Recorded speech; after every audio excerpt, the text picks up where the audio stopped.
All right, West Virginia fans, the Kansas game is in the rearview mirror. Thank goodness. It's time to put that one to bed, and it's time to look forward to the next game, which is the Utah Utes that come to Morgantown this Saturday.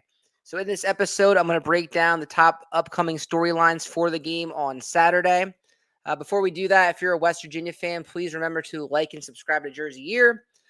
We've been growing at a great rate and would like to keep that going, so we appreciate all the support. With that being said, let's get into the video. So, the big news that came out of camp today was who's available, who is going to play on Saturday for the West Virginia Mountaineers, especially on the offensive side of the football. It is not looking good at all, if we're being honest. News came out today that starting quarterback Nico Markiel is in Colorado to see a foot specialist because he's been dealing with some foot pain. So he is very, very much up in the air, his status for Saturday. Landon Livingston left the game early on Saturday. He's questionable. Ty Edwards is questionable, but it looks more doubtful because of the hip pointer he's been dealing with. Tykees Crawford and Kimo Monacchioli are also questionable. Coach Rich Rodriguez is hopeful that it's more probable for those guys. We know about the injuries to guys like Preston Fox and Barrick. I mean, the injuries now, especially on the offensive side of the football, are really piling up. And it's extremely disappointing, right? I mean, as a West Virginia fan and really as a West Virginia content creator now, you spend so much time researching the team and you spend so much time getting things ready and hyping them up. And before the season even starts or during the season, your whole team is like depleted by injury. And it's not just like it's one position. It's not like it's just quarterback. It's every position pretty much on the offensive side of the football is injured. If you look at Chris Anderson's tweet here, to recap Rich Rodriguez's injury report, West Virginia's starting quarterback, 3 running backs, two top 4 receivers, and 3 starting O linemen and a co-starter tight end are all hurt. I mean, that's a major, major blow.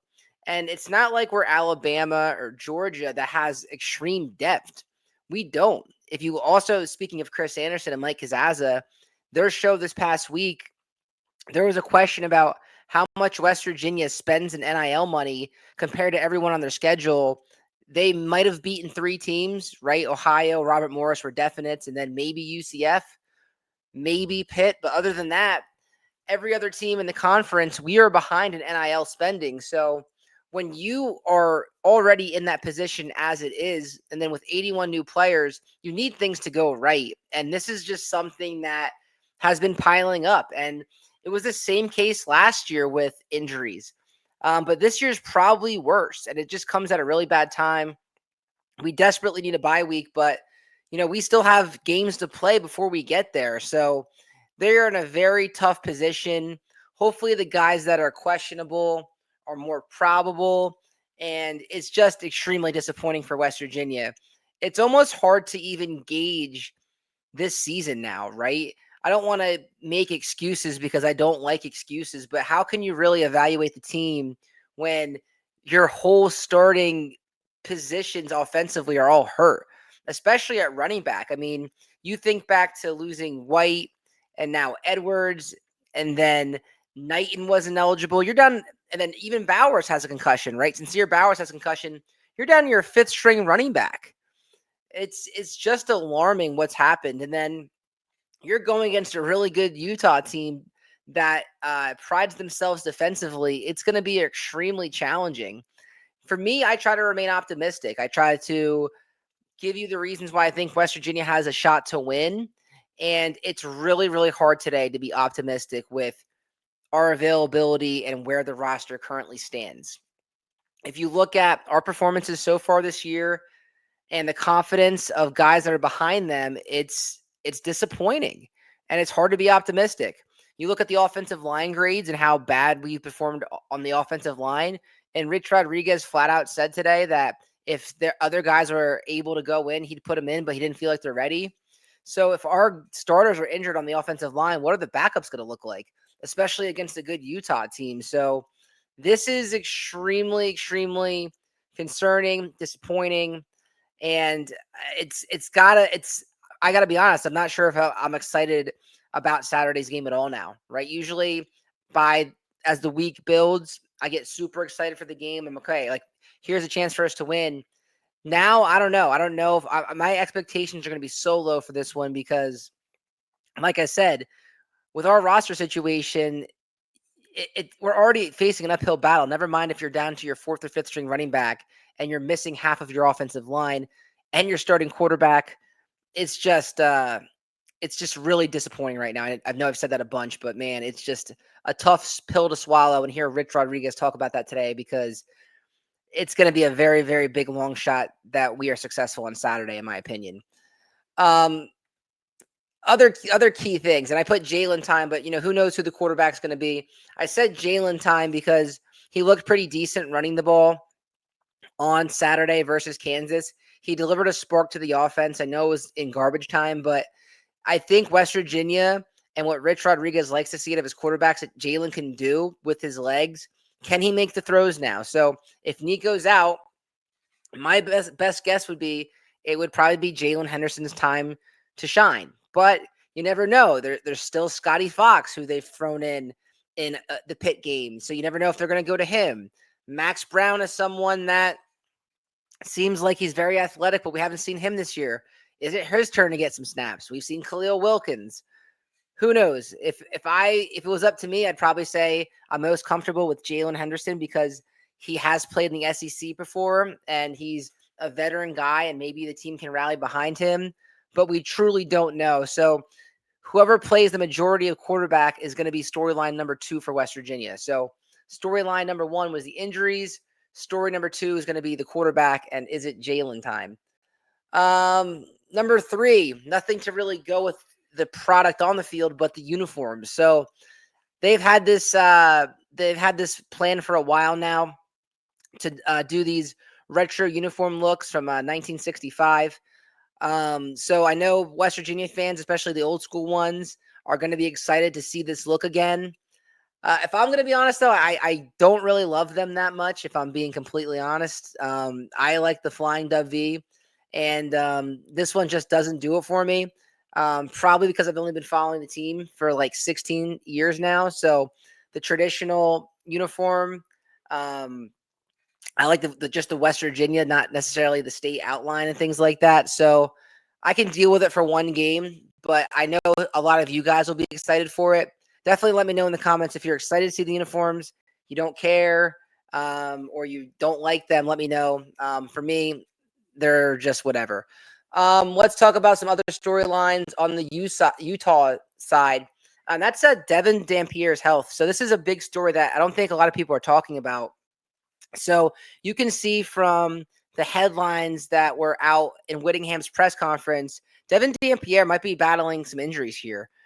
He was dealing with an injury after the Wyoming game, and he missed a few days of practice last week and did not perform to his standard in the Texas Tech game. I know Texas Tech has a really good defense, but he definitely took a step back. A lot of people were calling him a dark horse Heisman candidate, and that came crashing down after his last performance. So he actually didn't end up on Utah's injury report last week. So Utah's kind of getting some slack for that, especially because he missed practice. Keep an eye on this, though, because he's a very important part of their offense, obviously. He's the quarterback. The only good thing for him is that he's protected by a really good offensive line. Some of the best tackles that you're going to see in all of America that are going to be high draft picks next year. So at least he's protected. But like I said, he has some lingering injuries here. They're making that long trip. They're like us. They haven't had a bye yet. So keep an injury on Devon Dampier's health. I think it's a storyline that people aren't talking about, but it's something to keep your eye on, especially as the week goes on. Up next, let's talk about Utah's Big 12 woes.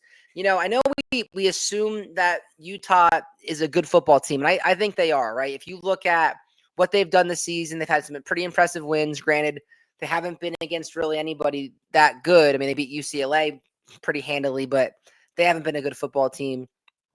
Utah struggled in the Big 12 so far, right? They're 2-8 since joining the league. They were 2-7 last year, which was extremely disappointing from their standards. They thought they were going to win the league, And then their first chance this year, they get stomped by Texas Tech. Now, Texas Tech is a very good football team. They might have the best roster in the conference, especially with all the NIL and transfer portal and the way they got things going this year. But at the end of the day, Utah is still 2-8. And their fans, if you look at their message boards and you look at their X accounts and things like that and online, they're starting to get pretty frustrated by it, right? Because in their minds, they think that they should be head and shoulders the best in this conference, or at least at near the top. So they're 2-8 as of today. And I'm not sure, I'm sure they're going to improve on that this year. I'm not worrying about them after the Texas Tech. I'm not overly worried that they're going to fall off a cliff, right? But they are still 2-8, and I think it's something that's going to linger here. And for some reason, if they struggled on Saturday or even lost this game to West Virginia, and we're 2-9 in the Big 12, man, that the rumblings would get really loud over there about how disappointed they are. So that would be like rock bottom for them if they lost this game with all our injuries and stuff like that. But they are 2-8. It's something that it's next to their name, even though they're a proud program. Numbers don't lie. So we'll see what kind of team they bring in on Saturday. But I think that's a storyline that I wanted to point out, is that Utah has been dreadfully bad since joining this conference. And it didn't start off good this year. And then the other thing I want to talk about, this is Utah's first trip to Morgantown. Don't have a lot of experience, on this side of the country. We've only played 2 other times. Utah won both of those games. So in 1964, they played a neutral site in Atlantic City, New Jersey. Funny fact about that, that actually was played at Boardwalk Hall on the Atlantic City Boardwalk. Boardwalk Hall is the home to the New Jersey wrestling state championships. So I've wrestled in that building numerous times for Phillipsburg, in that building for the state wrestling tournament. So it's a historic building. It's kind of crazy to see that they fit a football field in that building. And then the last time we played was the Will Greer year, when he actually broke his or dislocated his finger, right, in the Texas game. So he didn't play. So they beat us 30-14, but Chris Chuganov was the quarterback. Didn't really have much of a chance without Greer in that game. It's too bad we didn't have Greer. That one probably would have been a fun matchup, but those are the only 2 matchups that we have to go off of there. Rich Rodriguez has played these guys before, so maybe in our preview show that we're going to drop in 2 days, we'll look back at Rich Rod's head-to-head with Utah when he was at Arizona. But this is their first trip to Morgantown, so hopefully our fans can show up and make it a hostile environment, and they can show Utah that we're one of the toughest places to play in the Big 12.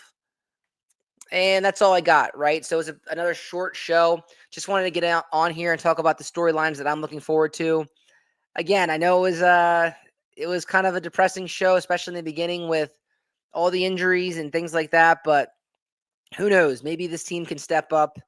Maybe Rich Rodriguez, this can be one of his best coaching jobs, and some of these guys that are doubtful will actually play, or questionable will actually play, and we can rally and protect home field. You never know. That's why they play the game. Friendly reminder again, please like and subscribe to the show. We appreciate you guys. Have a great rest of your night. We'll put out another video this week previewing the game in more detail at a later date. So have a good one. JerseyEER signing off.